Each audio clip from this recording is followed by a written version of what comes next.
નમસ્કાર મિત્રો, સ્વાગત છે તમારું અમારી ચેનલમાં। જે મહિલાઓ દરરોજ સ્નાન કરે છે તે આ વિડીયોને અવશ્ય જોવે। આજે અમે તમને જીવનના એક એવા સત્ય વિશે જણાવવા જઈ રહ્યા છીએ જે તમને કોઈ કહેતું નથી, અને જો તમે પણ આ ભૂલો કરતા હોય તો તમારે જીવનભર પછતાવો કરવો પડશે। સ્ત્રીની એક એવી વસ્તુ જે ક્યારેય સંપૂર્ણપણે ન ઉતારવી જોઈએ। કોઈ પણ પુરુષે આ ભૂલ ન કરવી જોઈએ, નહીં તો તમારે ભયંકર પરિણામ ભોગવવા પડશે। તમે બરબાદ થઈ શકો છો। અને આ સાથે આ વિડીયોમાં જાણીશું કે મહિલાઓએ સ્નાન કરતી વખતે કઈ ભૂલ કરે છે જે ક્યારેય ન કરવી જોઈએ।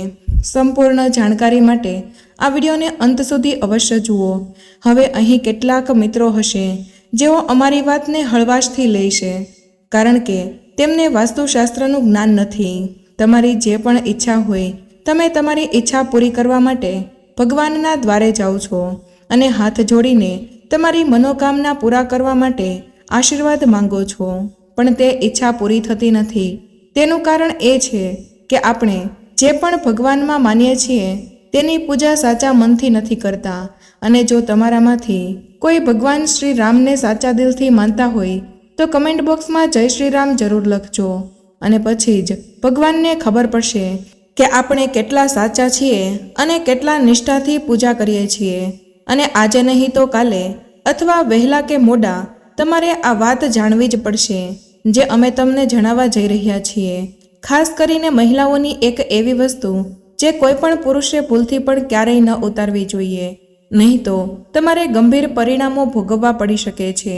મહિલાઓની આ વસ્તુ ઉતારવી તે ખૂબ જ શરમજનક બાબત માનવામાં આવે છે।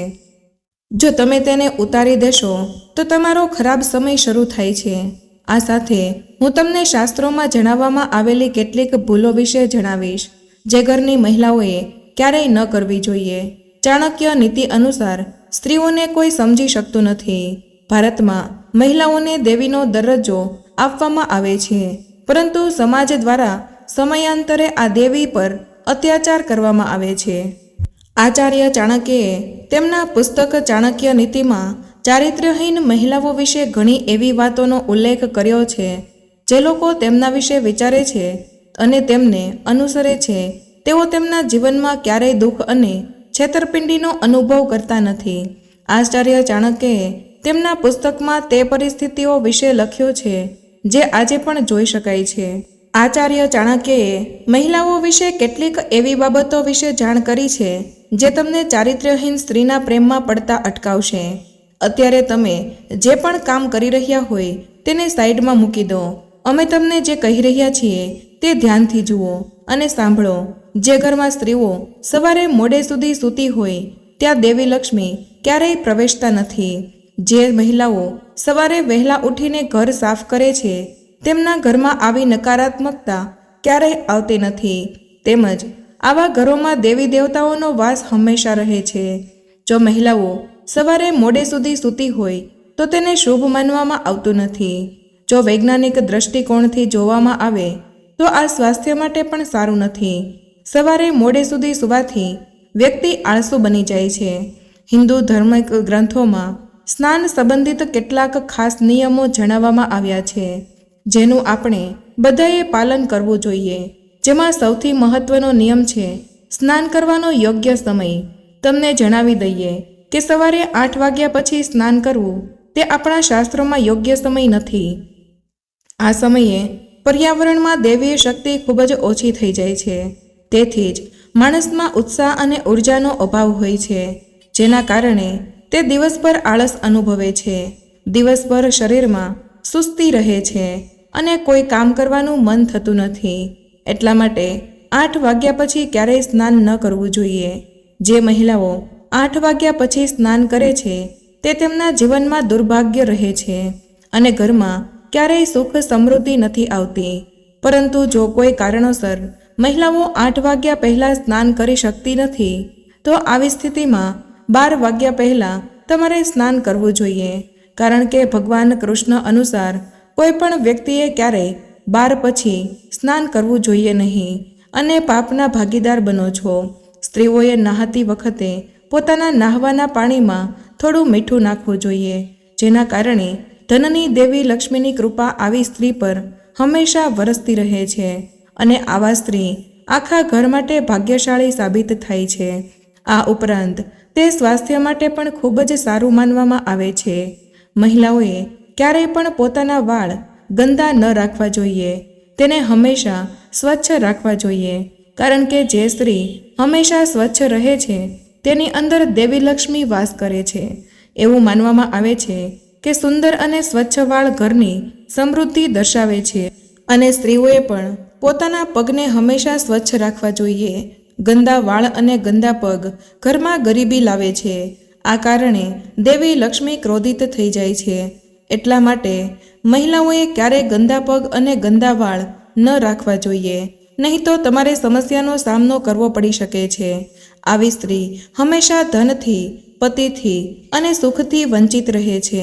સવારે ભોજન બનાવતી વખતે તમારે એક રોટલી આગળ અલગથી રાખવી જોઈએ જે તમારે ગાયને ખવડાવવાની છે.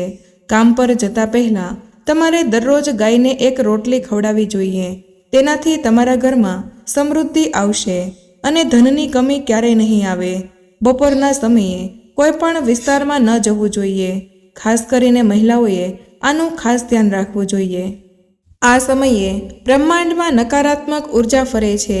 બપોરના સમયે કબ્રસ્તાન, સ્મશાન અથવા તો વિરાન સ્થળોની મુલાકાત લેવાની ભૂલ ક્યારેય ન કરો, કારણ કે તમે નકારાત્મકતાનો શિકાર બની શકો છો.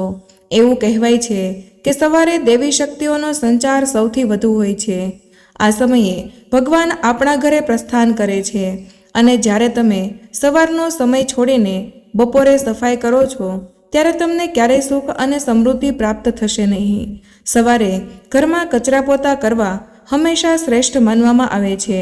તેનાથી દેવી લક્ષ્મી ઘરમાં સ્થાયી નિવાસ કરે છે અને ઘરને ધનથી ભરી દે છે. બપોરના સમયે જેટલી વધુ સફાઈ કરશો તેટલી જ ઘરમાં નકારાત્મક ઉર્જા વધશે. સમગ્ર વિશ્વમાં મહિલાઓએ દેવીનો દરજ્જો આપવામાં આવે છે. એવું પુરાણોમાં કહેવામાં આવ્યું છે કે માતા દુર્ગા એટલે કે માતા પાર્વતી તમામ મહિલાઓની નાભીમાં વાસ કરે છે. નાભીને શક્તિનું સ્વરૂપ પણ માનવામાં આવે છે. તેવું પુરાણોમાં કહેવામાં આવ્યું છે કે માતા પાર્વતીની તમામ શક્તિઓ સ્ત્રીઓની નાભીમાં રહેલી છે. આવી સ્થિતિમાં ઘણીવાર મહિલાઓ નાભીને એટલી ગંદી રાખે છે કે તેનાથી દુર્ગંધ આવવા લાગે છે અને મેલ જમા થઈ જાય છે, જેના કારણે દેવી પાર્વતી ક્રોધિત થાય છે અને આવી સ્ત્રીને પરેશાનીઓનો સામનો કરવો પડે છે. શાસ્ત્રોમાં કહેવાયું છે કે જે પણ સ્ત્રી પોતાની નાભીને ગંદી રાખે છે તેના લગ્ન જીવનમાં અવરોધોનો સામનો કરવો પડે છે. સ્ત્રીનું જીવન બરબાદ થઈ જાય છે, કારણ કે નાભીમાં દેવી પાર્વતીનો વાસ હોય છે અને જ્યારે તમે તેને ગંદી રાખશો તો તમારી સાથે ચોક્કસ ખરાબ થશે અને આવી સ્ત્રીના પરિવારના સભ્યોને પણ કોઈ કામમાં સફળતા નથી મળતી. તો જો તમે પણ તમારા ઘરમાં સૌભાગ્ય ઈચ્છો છો તો પછી તમારી નાભીને સાફ રાખો. ચાલો જાણીએ મહિલાઓની કઈ એવી વસ્તુ છે જેને પુરુષોએ ક્યારેય ન ઉતારવી જોઈએ, નહીં તો તમારે ગંભીર પરિણામ ભોગવવા પડી શકે છે અને તમને બરબાદ પણ કરી શકે છે. શાસ્ત્રોમાં લખ્યું છે કે જ્યાં પણ સ્ત્રીનું અપમાન થાય છે ત્યાં ભગવાન પણ પોતાનું સ્થાન ગ્રહણ નથી કરતા. જો તમને લાગે છે કે મહિલાઓનું અપમાન કરીને તમે શક્તિશાળી બની જશો તો એ તમારી ભૂલ છે. સ્ત્રીઓએ સન્માન આપતા ભગવાન શ્રી કૃષ્ણએ કહ્યું છે કે જ્યાં સ્ત્રીઓનું સન્માન નથી થતું ત્યાં દેવી દેવતાઓનો વાસ નથી થતો. ભગવાન શ્રી કૃષ્ણએ કહ્યું છે કે જો તમારે તમારા જીવનમાં પ્રગતિ કરવી હોય તો તમારે સ્ત્રીઓનું સન્માન કરવું પડશે અને જે વ્યક્તિ પોતાના જીવનમાં સ્ત્રીઓનું સન્માન કરે છે તે સફળ બને છે. અને ધ્યાન રાખો કે કોઈ પણ વ્યક્તિ જે સ્ત્રીઓની ઇજ્જત ઉતારે છે તે ક્યારેય સફળ થતો નથી અને જીવનમાં હંમેશા નિષ્ફળ થાય છે. ભગવાન શ્રી કૃષ્ણ કહે છે કે જો તમારે જીવનમાં સફળ થવું હોય, દરેક સુખ મેળવવા માંગતા હોય તો તમારે ક્યારેય કોઈ સ્ત્રીની ઇજ્જત ન ઉતારવી જોઈએ. હંમેશા તેમનો આદર કરો. હવે અમે તમને જણાવવા જઈ રહ્યા છીએ કે કેવી રીતે સારી સ્ત્રીની ઓળખ કરવી. શરીર વિજ્ઞાન અનુસાર નાનું મોં ધરાવતી સ્ત્રી તેના પતિ માટે શુભ માનવામાં આવે છે, પરંતુ એક વાતનું ધ્યાન રાખો કે સ્ત્રીનું મોઢું બહુ જ નાનું ન હોવું જોઈએ, અન્યથા તે ભરોસાપાત્ર ગણાતી નથી. જો સ્ત્રીનું નાક નાનું હોય તો તે સ્ત્રી કામદાર હોય છે, અને જો નાકનો આગળનો ભાગ લાંબો હોય તો આવી સ્ત્રીને રાણીનું સુખ મળે છે. જે સ્ત્રીના હોઠની વચ્ચે રેખા દેખાય છે તે ભાગ્યશાળી છે. જો મહિલાઓના દાંત સફેદ હોય અને એક સીધી રેખામાં હોય તો તે ખૂબ જ શુભ માનવામાં આવે છે. જે સ્ત્રીના ડાબા હાથ પર તલ હોય છે તે ખૂબ જ ભાગ્યશાળી હોય છે. આ સાથે જે સ્ત્રીના ગાલ, હોઠ, હાથ, કાન, નાક અને ગળામાં તલ હોય છે તેનું જીવન સુખી હોય છે. તો મિત્રો, તમને આ માહિતી કેવી લાગી કમેન્ટ બોક્સમાં જરૂર જણાવજો. અને જો પસંદ આવી હોય તો લાઈક અને તમારા મિત્રો સાથે શેર કરજો. અને આ ચેનલને સબસ્ક્રાઈબ કરવાનું ભૂલશો નહીં. વિડીયોને અંત સુધી સાંભળવા માટે તમારો ખૂબ ખૂબ આભાર. મળીશું એક નવી માહિતી સાથે. ત્યાં સુધી બધાને જય શ્રી કૃષ્ણ. ધન્યવાદ.